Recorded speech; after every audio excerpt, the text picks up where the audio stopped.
Bismillahirrahmanirrahim. Assalamualaikum warahmatullahi wabarakatuh. Kita mengawali dengan bermohon kepada Allah semoga siapapun yang berada di ruangan ini atau terhubung dalam kajian ini, semoga senantiasa dijaga, diberkahi, dan dilindungi dalam kebaikan oleh Allah Subhanahu wa Ta'ala.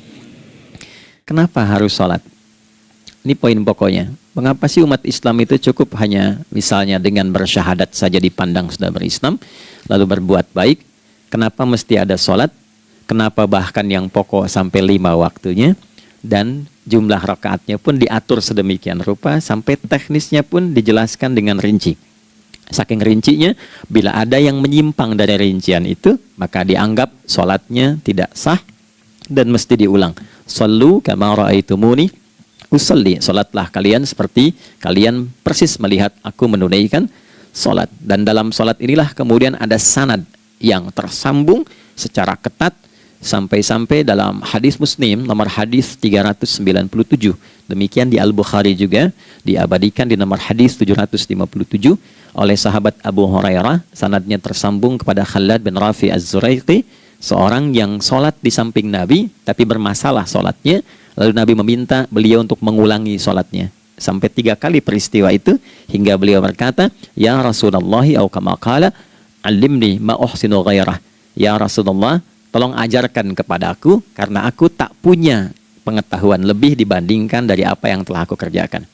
Nah, dari dasar ini, melahirkan satu pertanyaan kritis, ya, dan juga perlu argumentasi yang kuat secara syariah, mengapa kita menunaikan ibadah sholat. Baik teman-teman sekalian, karena waktu kita sangat padat, ya, kita manfaatkan sebaik-baiknya. Saya mohon izin kajian kita akan lebih fokus kepada inti materi sehingga manfaatnya lebih banyak kita dapatkan. Salat satu-satunya amalan di dalam Islam yang mencakup 4 bagian pokok dalam beragama. Jadi ketika seseorang menetapkan dirinya beragama dan ciri satu nilai agama itu bernilai benar, ya, dalam nanti kalau kita mau komparasikan atau kita riset, itu ciri pokoknya ada 4. 1, ada aspek namanya aspek keyakinan, ya, tauhid atau akidah. Nggak mungkin kan beragama kalau nggak yakin, ya, karena itu pasal 29 ayat kedua itu mengandung nilai keyakinan. Negara menjamin kemerdekaan tiap-tiap penduduk untuk memeluk agamanya masing-masing dan beribadah menurut agama dan kepercayaannya itu. Ya, jadi nggak mungkin kita bisa menghasilkan nilai kepercayaan dan ibadah kalau tidak ada unsur keyakinan. Atau bahasa kitanya disebut dengan iman. Ya, iman itu nanti juga dipaku dalam setiap nilai kebangsaan di konteks Negara Kesatuan Republik Indonesia. Ini yang paling membahagiakan.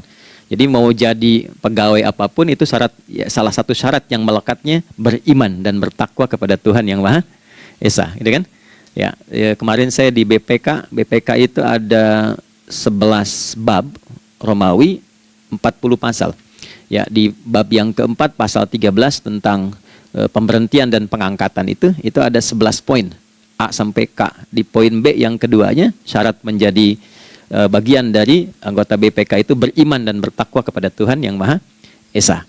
Baik, di Undang-Undang Pendidikan Sisdiknas nomor 20 tahun 2003 itu kalau kita baca dari poin menimbang ada 4, di poin B-nya saja sudah ada iman. Ya, Undang-Undang Dasar 1945 mengamanatkan pemerintah mengusahakan satu sistem pendidikan, ya, nasional yang meningkatkan keimanan dan ketakwaan pada Tuhan Yang Maha Esa serta akhlak mulia, baru mencerdaskan kehidupan bangsa.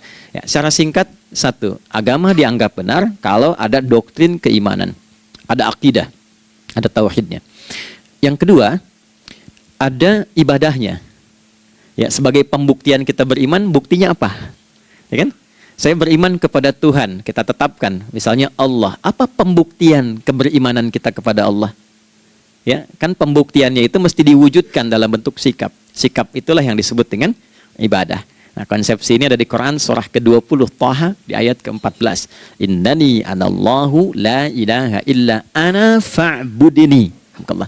Ya, sungguh aku tegaskan bahwa akulah Allah, satu-satunya Tuhan yang layak dipertuhankan dan disembah. Ketika Anda mempertuhankan aku, fa'budni, maka buktikan kebertuhananmu kepadaku dengan menyembahku. Karena itu namanya Allah punya 2 arti. Satu yang dipertuhankan, kan? Ilahun wahid. Yang kedua yang disembah. Ya, jadi yang dipertuhankan dan disembah. Oke. 3. Yang ketiga harus punya unsur praktikal atau implementatif dalam interaksi kehidupan. Ya, jadi bukan cuma nyembah Tuhan, bimbingan kehidupannya apa? Implementasi dari ibadah itu. Ya, ciri umat beragama itu kan bukan hanya sekedar saya yakin, beriman, saya ibadah. Terus bukti ibadah itu dibawa dalam berinteraksi hariannya seperti apa wujudnya. Ya, makanya ketika dulu orang itu jujur, orang itu bangga dengan kejujurannya bukan sebagai orang jujur, tapi sebagai muslim. Jadi ketika ditanya, kenapa Anda jujur? Karena saya muslim. Ketika ada seorang penggembala di Sahara yang sangat gersang, diuji oleh Umar bin Khattab, ingin diambil kambingnya, kan kisahnya viral kan?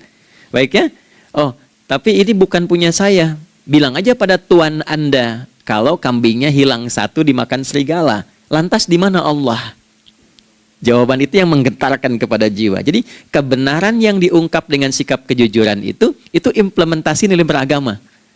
Nah, jadi praktek ibadah ada di muamalah. Oke, satu akidah. Akidah dibuktikan lewat ibadah, ibadah diimplementasikan dalam muamalah. Itulah sebabnya nanti seluruh bagian tubuh kita ketika digunakan untuk bersifat dan bersikap, itu ada tuntunan iman di dalamnya. Oke? Misal, saya tanya begini ya, ini mukaddimah ya, kita belum mulai nih. Saya tanya gini, apa fungsi mata? Tuh kan, sudah keliru kan? Nah, kalau hanya melihat, hewan juga melihat. Ya? Coba kambing melihat, kan? Elang melihat. Lalu apa bedanya fungsi mata kita dengan mata hewan?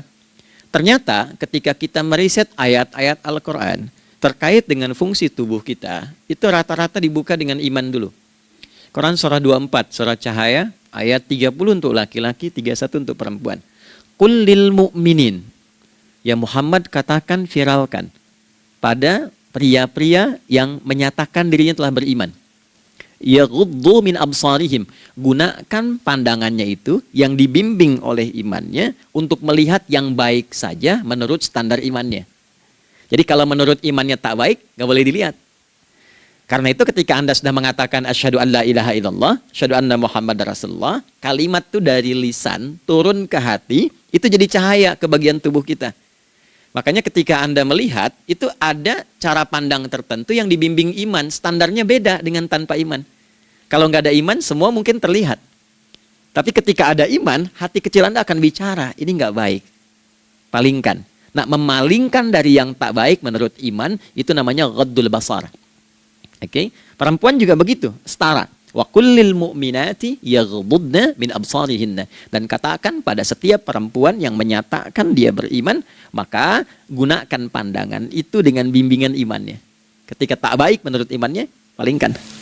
Ya, Anda lihat kajian di YouTube, terus ada iklan kan? Nah, terus menurut standar iman nggak bagus, itu otomatis akan nggak suka itu. Ya, pasti dipalingkan. Ya.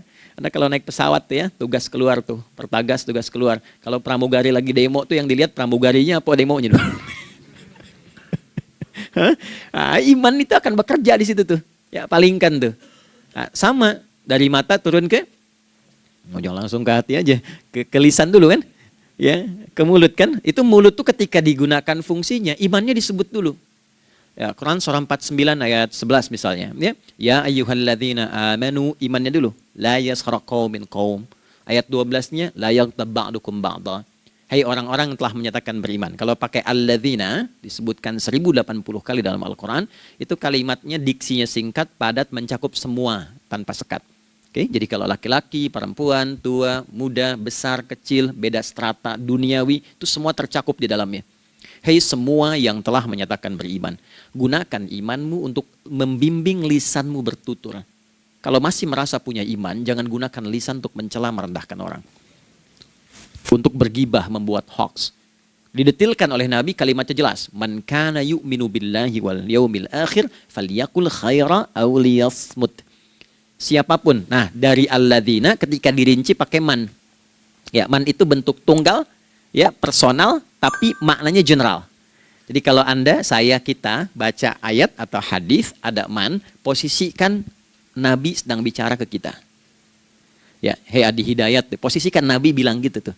Kalau engkau merasa beriman sama Allah dan yakin dihisab di hari kiamat, jaga lisanmu. Katakan yang baik dengan bimbingan imanmu, tak mampu engkau diam. Jadi cukuplah suami istri itu menggunakan satu hadis ini, pasti sakinah itu muncul dalam kehidupan rumah tangganya. Ya, itulah sebabnya kenapa sakinah didahulukan dibanding mawaddah.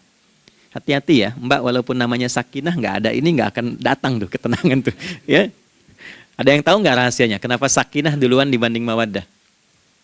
Ya, 5 juta. Ya, waktu habis karena padat sekali. Maddah jamaknya mawaddah, rasa kasih yang tumbuh dari pemberian materi. Jadi kalau rumah tangga itu ingin cenderung pada kebahagiaan, boleh berbagi dengan materi. Ya, istri cemberut, ya, Anda datang dengan senyuman, sayang, kenapa? Ya, ini emas 2 kilo, ya. Nah itu pasti sehat lagi tuh. Ya, itu mawaddah. Tapi maaf, walaupun Anda mapan bekerja, harta cukup melimpah, ruah, tapi tidak ada ketenangan di rumah tangga, tidak ada sakinah, maka hampa kehidupan rumah tangga itu. Itulah sebabnya kenapa di Quran sakinah lebih dulu dibandingkan dengan mawaddah. Saya tanya ibu deh, ibu pilih mana? Kaya tapi gelisah atau miskin tapi tenang? Oke. Saya paham itu. Saya paham. Suami juga sepakat semuanya. Ya, artinya apa? Kita nggak bisa menghilangkan unsur ketenangan. Oke, itu hanya pembuktian argumentatif ya, supaya kajiannya lebih kepada argumen. Jadi ada akidah terkorelasi dengan ibadah, implementasinya di aspek muamalah. Nah, nanti cara bermuamalahnya diatur lewat akhlak namanya. Bagaimana bermuamalah yang baik? Kan Anda, maaf ya, berekspresi kepada pimpinan dengan kawan kan berbeda. Oke, kepada orang tua dengan anak kan lain. Nah, yang mengatur interaksi kita sehingga terjalin harmoni yang baik, itulah yang disebut dengan akhlak. Nah, 4 poin inilah yang menjadi inti dakwah Nabi SAW ketika diutus oleh Allah Subhanahu wa Ta'ala. Memastikan 4 ini bisa optimal kita lakukan dalam kehidupan. Bonusnya yang kelima, selalu meningkatkan inovasi sehingga selalu mendapatkan hal baru dalam kehidupan. 5 ini digabungkan di Quran surah kedua Al-Baqarah di ayat 151.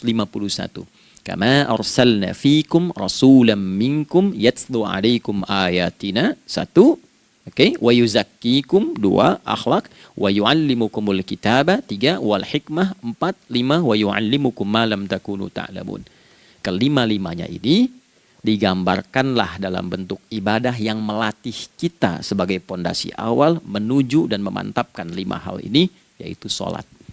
Itulah sebabnya kenapa sholat yang pokok dilakukan 5 waktu dalam sehari untuk mewujudkan 5 hal ini dalam kehidupan, dan satu-satunya ibadah yang mengumpulkan 5 aspek ini dalam prakteknya hanya sholat. Hanya sholat.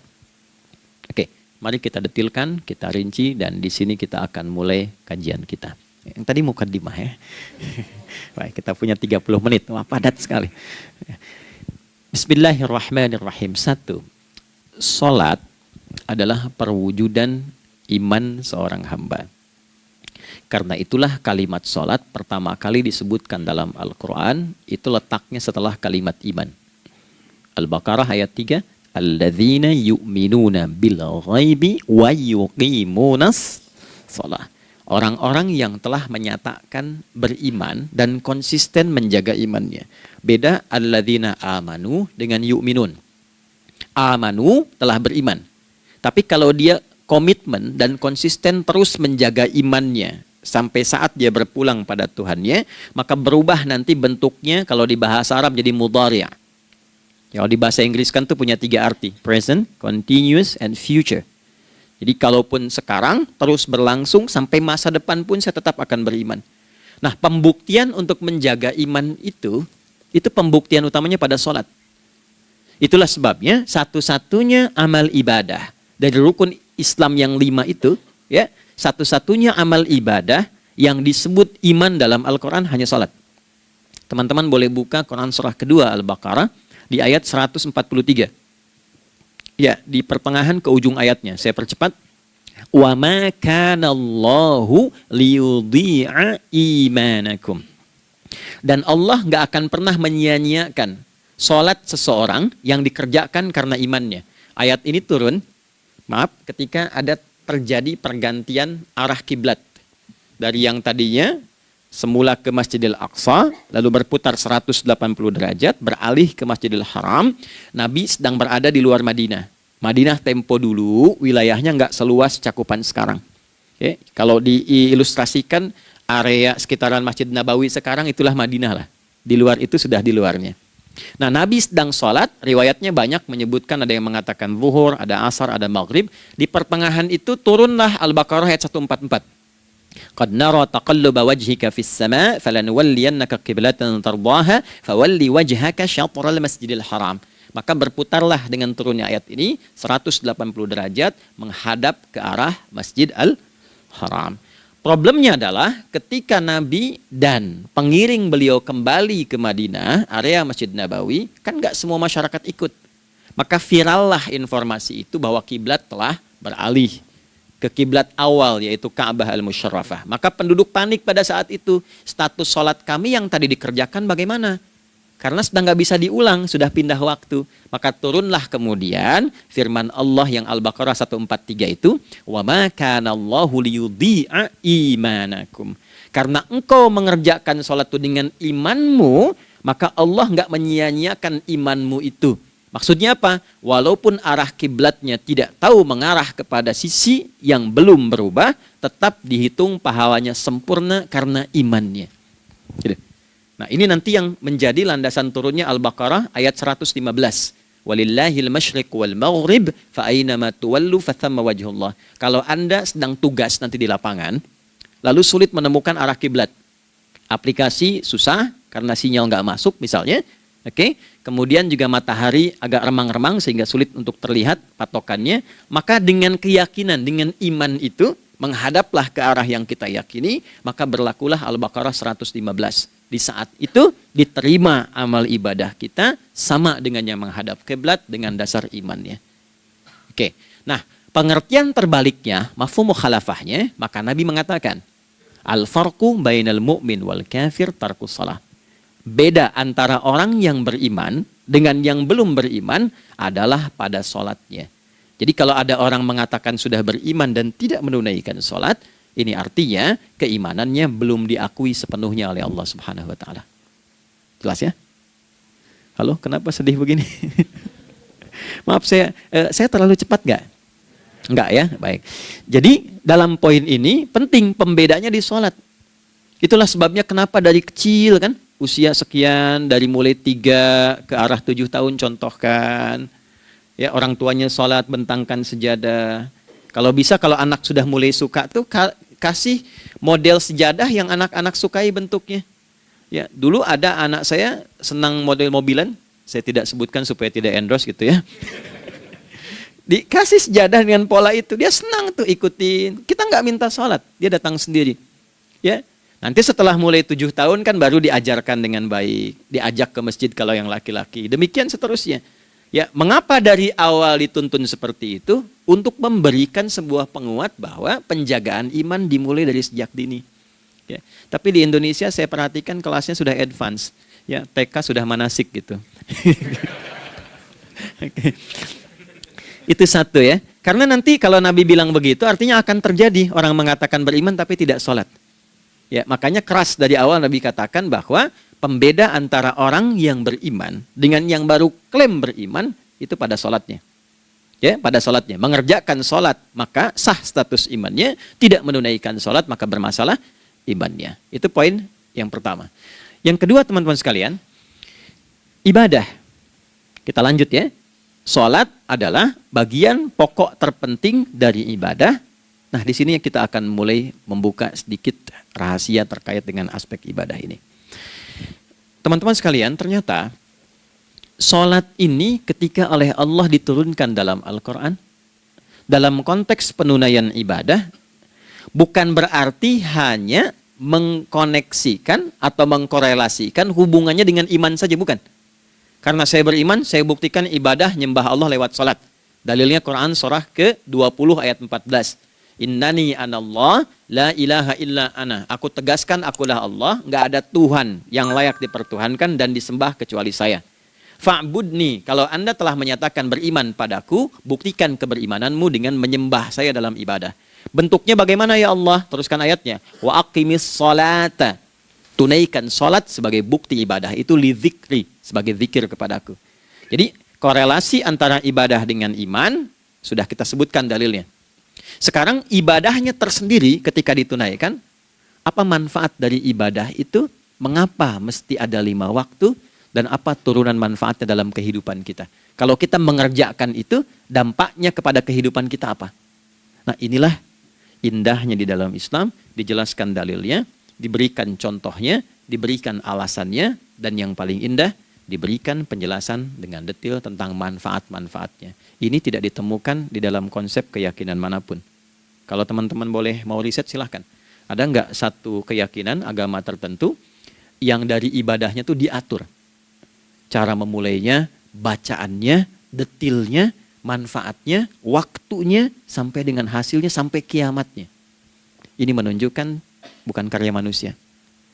Bukan karya manusia. Kalau karya manusia, setiap orang bisa buat itu. Ya, ketika ini menunjukkan bukan karya manusia, maka pertanyaannya dengan cara apa lagi Allah memberikan pembuktian pada kita bahwa Ia Tuhan yang hak yang harus kita sembah. Nah, kalau sudah paham, mari kita rincikan turunan tentang sholat ini. Kita mulai satu-satu teman-teman sekalian dari waktu sholat.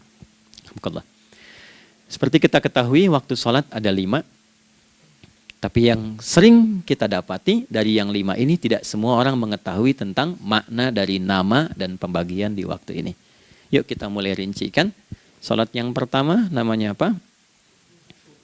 Gak usah khawatir, menang gak dapat hadiah kalau benar.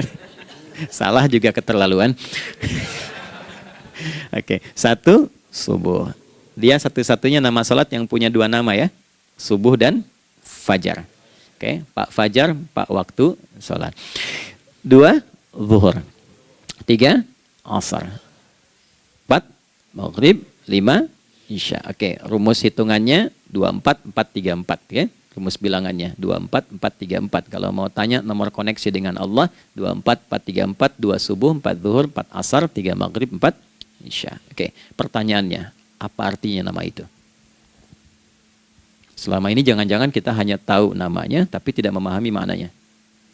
Itu poinnya. Oke, sekarang mari kita mulai. Izin saya tidak punya kemampuan untuk menuliskan, ya, karena memang saat ini terbatas, tapi kalau diperkenankan bisa kita coba uraikan sedikit. Baik. Ya, bismillah, jazakallah khair. Mohon fokus baik-baik karena waktunya tinggal 21 menit lagi.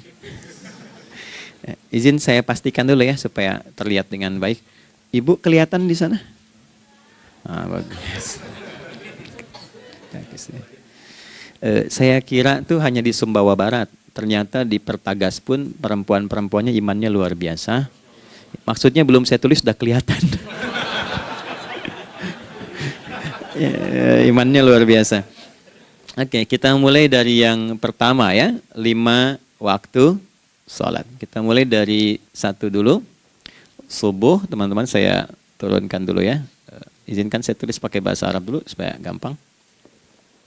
1, dia punya 2 nama, yang ke Arab ya. Kalau yang gini angka Hindi. Anda yang di admin di komputer pasti tahu. Ada Fajr. Kata subuh ditemukan di Al-Quran surah ke-81 At-Takwir ayat 18. Kalau keliru tolong diingatkan. Was-subhi idza tanaffas. Quran surah 81 ayat 18. Ya. Nggak usah di ilmu utak-atik ya. Oh ini kenapa 81 kalau dibalik 18? Itu cocok logi. Ya, abaikan aja itu. Ya. Fajar agak banyak di Quran terkait dengan nama sholatnya ada di Quran surah ke-17 di ayat 78. Aqimis salata liduluki syamsi ila ghasaqil laili wa qur'anal fajr. Inna qur'anal fajri kana masyhuda. Yuk kita mulai ke maknanya dulu. Ingat rumusnya ya. Rumusnya ini selalu begini rumusnya. Aqidah selalu punya korelasi dengan ibadah. Ibadah selalu punya korelasi dengan muamalah, interaksi harian kita. Muamalah hiasannya adalah akhlak. Barulah kemudian di sini muncul inovasi dalam kehidupan, hal yang baru. ya, yang mengacu pada dua kebahagiaan, yaitu dunia dan akhirat. Ya, konsepsi ini nanti ditemukan di Quran surah kedua Al-Baqarah ayat 201 dan menjadi doa paling favorit umat Islam Indonesia saat ini. Rabbana atina fid dunya fil akhirati. Oke, ya cukup. Subuh. Ini rumus dasarnya. Dari akidah, kita beriman, pembuktian imannya lewat ibadah sholat. Apa hubungan sholat dengan aktivitas harian kita?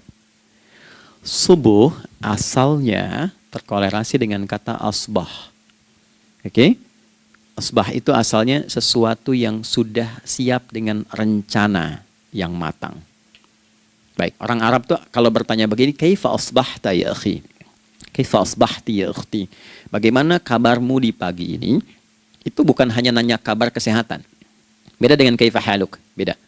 Ya, itu bertanya, bagaimana kabarmu hari ini? Aktivitasmu bagaimana? Lancar, sudah siap, planning bagus dan sebagainya. Ya, itulah sebabnya ketika Allah bersumpah dengan awal waktu, penandanya adalah planning kegiatan. Ya, was-subhi, dan aku bersumpah demi waktu subuh, awal mula untuk berkegiatan, idza tanafas, apabila sudah mulai bergerak, bersamaan dengan nafas yang keluar itu, maka sudah jelas rencana yang dibuat. Ya, jangankan kita, semua alam itu, semesta itu seluruhnya bukan hanya bertasbih, tapi beraktivitas dalam tasbihnya. Di waktu subuh, matahari sudah mulai bersinar kan? Ya, dan sinarnya mengambil manfaat loh, mengandung nilai manfaat, memecah keheningan malam dan menghilangkan kegelapannya. Gelap mulai hilang, datang kemudian sinar yang memberikan kita bimbingan untuk beraktivitas. Tumbuhan dimulai waktu itu sudah mengeluarkan oksigen, menyerap karbon dioksida. Saya waktu di Utrecht, di Delft di Belanda, ya, saya coba ingin membuktikan. Kan adzan nggak terdengar keluar ya.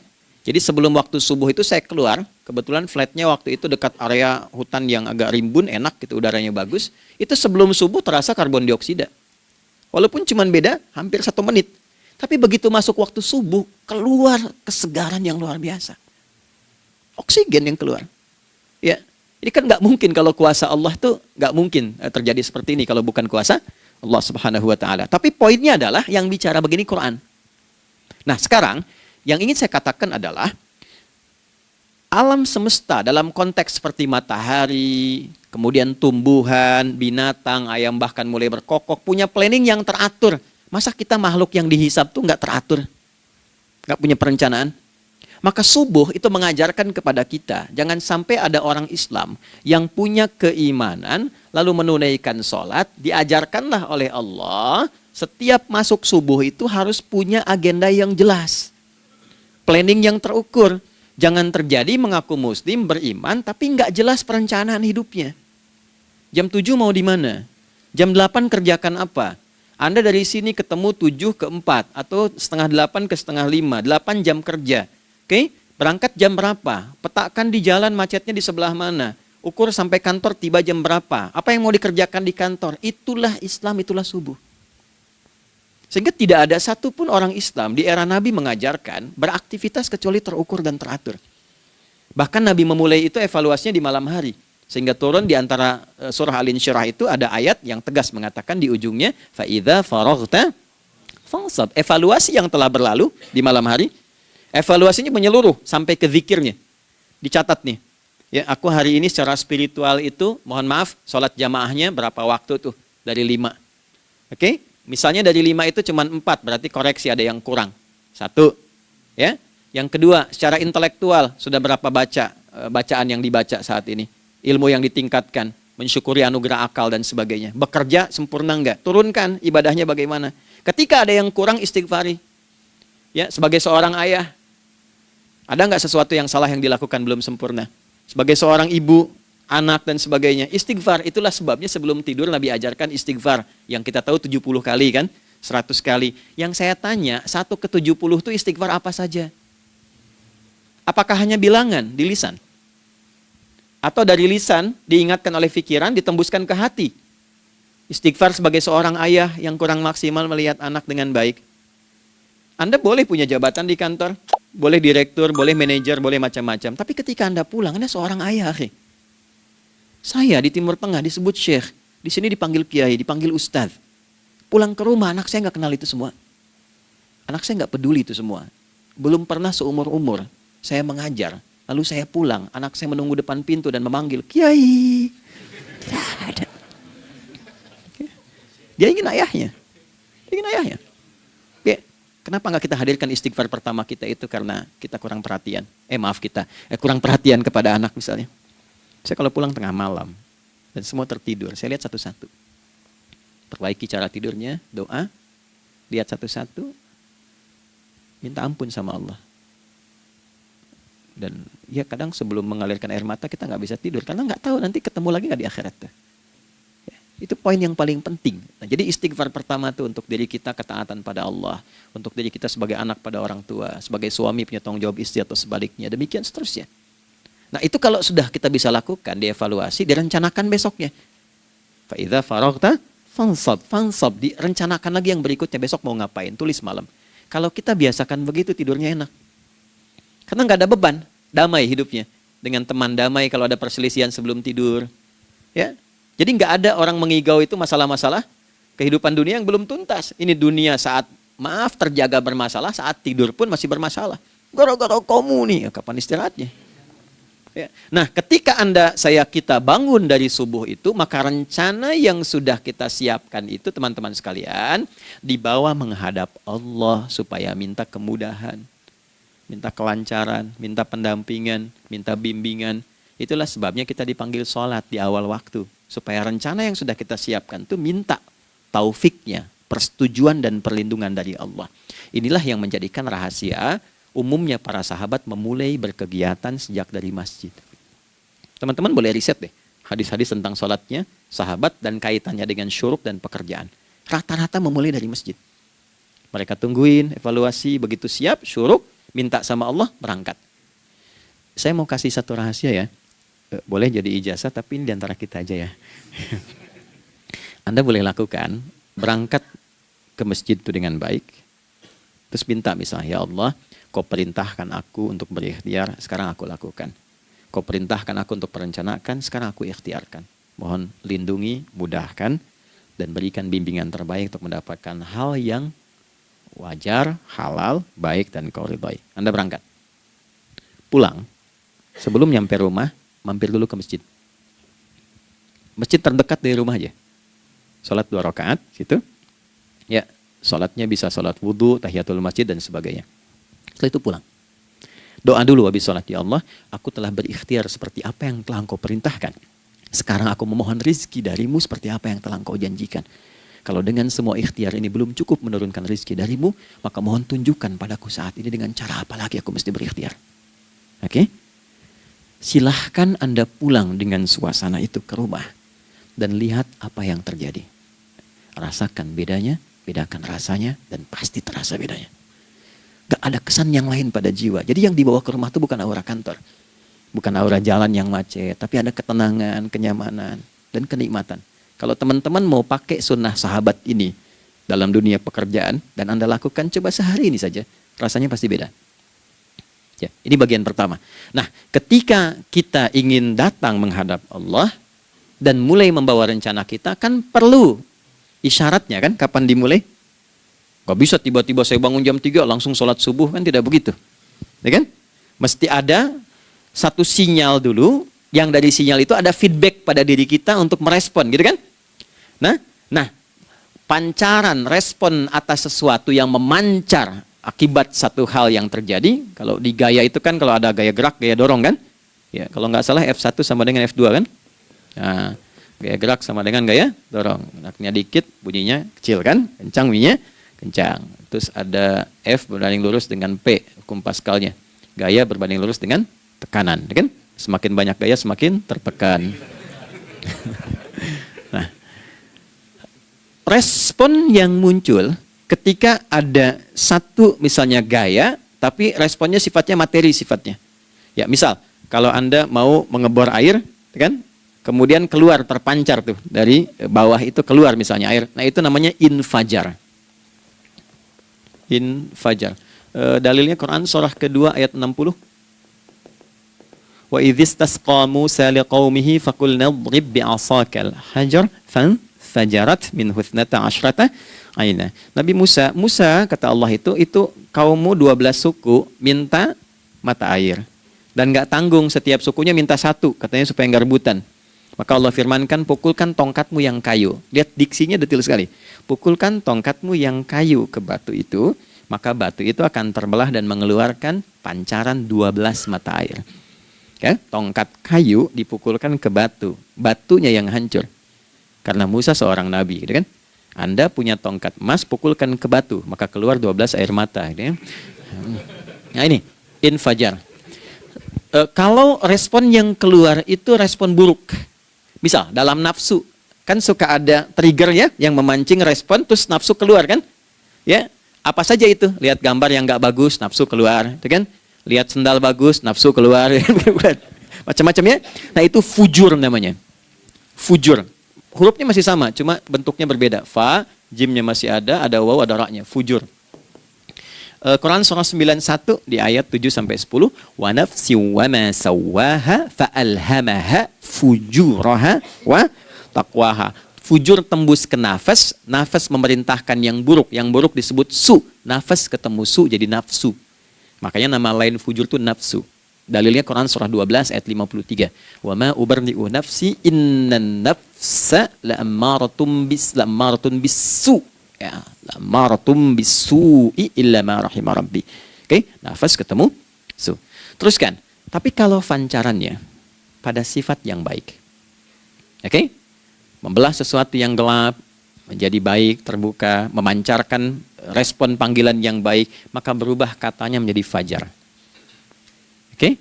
Matahari diperintahkan oleh Allah, diperintahkan membelah kegelapan malam. Keluarlah sinar pertamanya, disebutlah fajar. Kenapa? Karena ada respon kebaikan keluar darinya.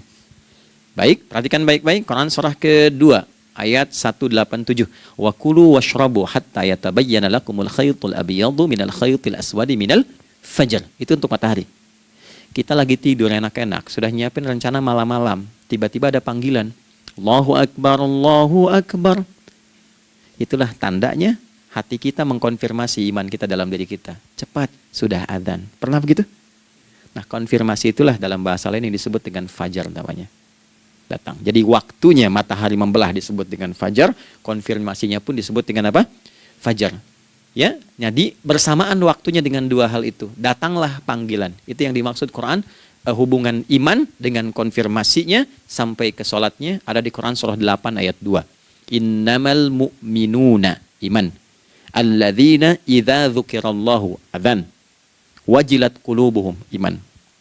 Jadi begitu ciri iman itu ada dalam jiwa, dipanggil lewat adzan, kan? Allahu Akbar, langsung merespon, ya Allah sudah adzan.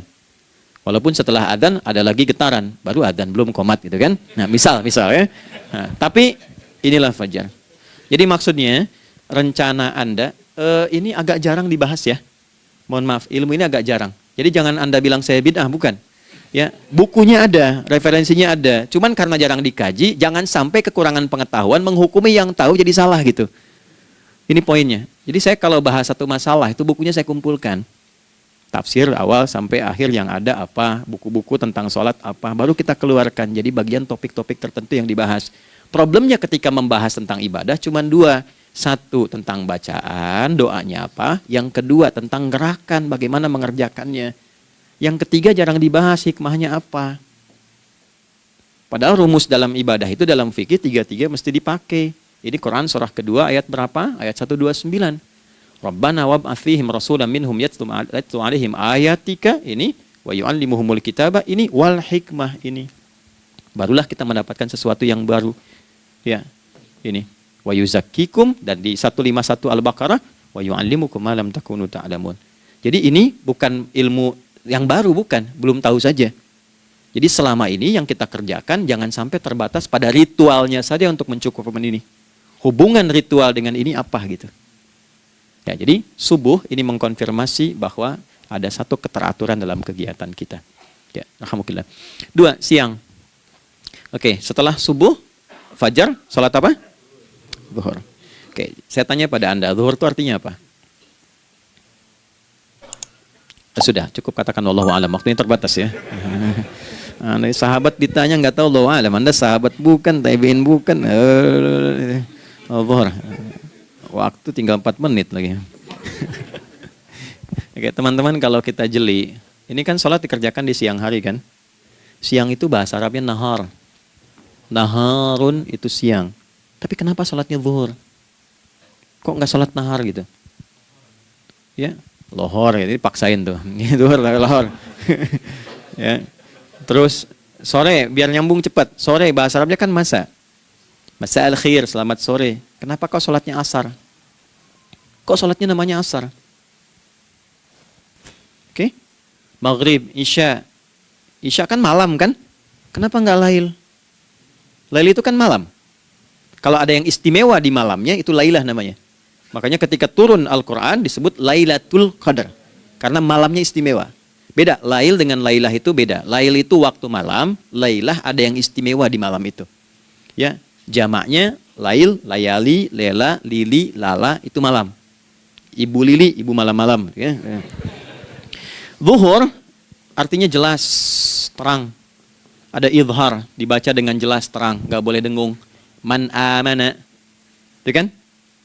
Ya, min husni, harus jelas. Ya, ada a, jelas. Zuhur kenapa disebut zuhur? Untuk evaluasi kegiatan kita dari setengah hari, sudah jelas belum hasilnya? Ini Anda punya rencana di sini, evaluasi di siang. Jelas gak hasilnya? Pekerjaan Anda yang sekarang diamanahkan dari pagi jam 7 sampai sekarang, evaluasi dulu. Dicek, jangan cuma ditinggalkan. Oke, saya sedang kerjain, tinggalin dulu sholat. Bukan begitu. Ketika akan sholat, Anda cek dulu. Dari ke siang itu tengah hari, bagaimana hasilnya? Ada yang perlu disempurnakan nggak? Ya, ketika ide-idenya mulai mentok, ada yang belum selesai, datang dulu sholat, tenang lagi. Saat tenang itulah dirumuskan kembali pelan-pelan. Kan lumayan dari jam 12 sampai jam 1. Diisi dengan baik, dilihat. Itu baru dunia ini. Kan kita ngejar ini juga. Karena nanti ayat 200-nya, ada yang cuma ngejar ini. Wa minan nasi may yaqulu rabbana atina fid dunya. Bukan, kalau nggak hafal diam aja. Wa minan nasi may yaqulu rabbana atina fid dunya wa ma lahu fil akhirati min khalaq.